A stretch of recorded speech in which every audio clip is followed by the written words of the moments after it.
designed to measure 5 major elements of derby fitness: strength, agility, power, core strength, and endurance. There's a 6th element that you also need: flexibility. And while it's not to be underestimated, it's outside of the scope of this test.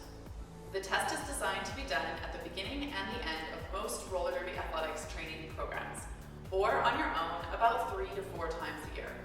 Before we get started, here's a few tips to help you get the most out of the test.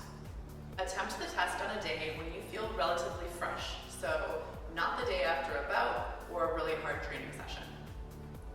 Do all of the exercises in order and do it the same order each time you do the test so that you can compare apples to apples each time. Use optimal form at all times. Watch the video, check your form in a mirror or ask a friend for help, and make sure you're getting it right. And finally, remember that the only person in this test that you're competing against is yourself. So don't worry about it if your scores aren't where you hope they would be. That's why you're here, to improve. So try your best, and just remember, booty loves you even if you can't do full push-ups. With that, let's get cracking. The cadence push-up test is first. You'll need a metronome or a digital metronome set to 40 beats per minute. You'll do 1 push-up for every 2 beats of the metronome. That's 3 seconds each. It's the top beat that matters. The bottom beat is just a guideline. Keep going for as many reps as you can while keeping in time and maintaining good form. Stop after you miss 3 cadences in a row. Your score should exclude these last 3 reps. Some points about form. In the down position, your elbows should be making about a 45-degree angle with your body. Your wrists should be about shoulder width apart. Bend all the way to 90 degrees at the bottom of the push-up. Get someone to watch and keep you honest. If you can't yet perform full push-ups, no problem. You can test yourself doing knee push-ups like this. The agility test is up next. Here you'll just need to tape out a cross on the floor, about 3 feet by 3 feet, as shown here. You'll also need a stopwatch or a countdown timer. Begin outside the back left corner of the cross. Start the timer and jump into the back left quadrant, then into each quadrant in a clockwise order without touching the line. Your goal is to hit as many quadrants as possible in 10 seconds. It's best to have a friend help you time and count. Here's the test at full speed.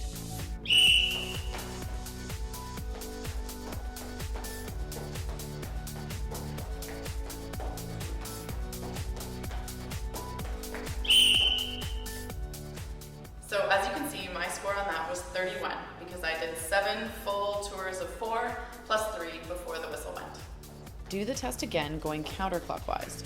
Record your score and average the 2 scores. Here are some notes on form. You should jump with your feet together as a unit. Don't let them become disconnected from one another. Subtract half a point from your score each time you touch the lines in your test. If you let your arms flail around like this, it will be more difficult to move quickly around the circuit. Just like on skates, if you keep your arms braced and your core tight instead, it will help you. If it's your first time trying this, feel free to take some practice runs before you start your recorded test. For the vertical leap test, you'll need a measuring tape or a yardstick. Tape it to the wall up high. It doesn't matter exactly at what height you set it up. This is a standard test used by many sports and employers to demonstrate leg power. You simply jump as high as you can and measure the difference from your standing reach to your reach at the top of the jump. Here are some tips to help you out. First, you can have a friend stand on a chair and read your high point measurement, or you can use a piece of chalk to mark as you jump. Second, the height of your leap is directly related to how deep you bend and how quickly you descend. Bend deeply and quickly like you're coiling a spring. Next up, we have the core test. As you know, a strong core is essential for balance, but it also helps with agility and injury prevention. To do this test, get into a plank position and start a timer. For the first minute, or as long as you can maintain of the test, you'll be in this position on your elbows with your neck in a neutral position. After a minute has elapsed, put your feet closer together for balance and lift one foot up. Maintain that position for 30 seconds, then switch feet. Keep holding, and if you're still going, after 2 minutes, you'll swap to one arm at a time. Try your best to keep your hips low and square to the ground. After 30 seconds, swap arms and keep going. After 3 minutes of sustained planking, you are going to switch to one arm and one leg at a time. Again, trying to keep those hips down and your shoulders and hips square to the ground as best you can. Another 30 seconds on the other side. And after 4 minutes, if you're still hanging in, you're doing awesome. Get right back to the starting position and start the whole sequence over again and keep going through as much of it as you can. Here are some notes on form. While you do this test, watch out for piking your hips up or letting them sag down. Also, avoid turning your head down looking at your feet. This puts your neck out of alignment. Instead, try to keep a straight line from your crown of your head to your heels. When you're balancing, avoid hitching up onto one hip. Try your best to keep your hips parallel to the floor. Your test is over when you lose your balance or you can no longer maintain good form in a plank. Stretch it out and give yourself a little break before the next test. Finally, we are on to the endurance test. We are going to run this as a time challenge. So, how quickly can you complete all of the reps while maintaining good form? Here's the test.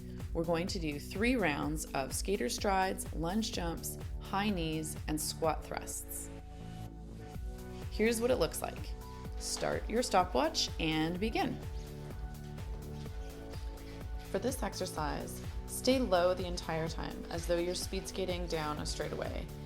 You don't need to pop up in between, it's not a big jump. Here, both knees should form 90-degree angles in the down position. Keep your front knee aligned over your front foot, and keep your torso upright. Try not to lean forward. High knees are easy to cheat on, but don't do it. Knees up to at least your hip level each time. Go slower if you have to.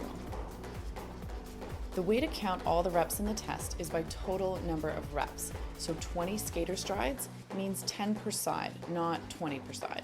Same with lunge jumps and high knees. The rep number listed is a total. The operative word in squat thrusts is squat. So shoot for a 90-degree squat, both here and here.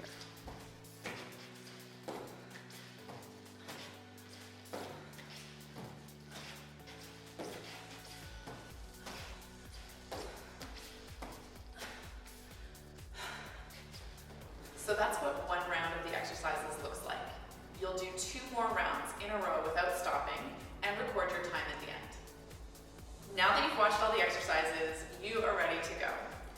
I want you to get pumped for this test. There is no reason to be nervous or apprehensive. You are going to rock this. If not today, then the next time you do the test. When you have finished the test, please go to the link below and enter your scores into the worldwide database of Derby Fitness. It's completely anonymous, but your scores will help others in the community understand how they measure up to skaters from around the world. You can also print off the test instructions from the website. I'm so proud of you for being a rock star and being willing to draw this line in the sand for yourself today. Good luck on the test and have fun.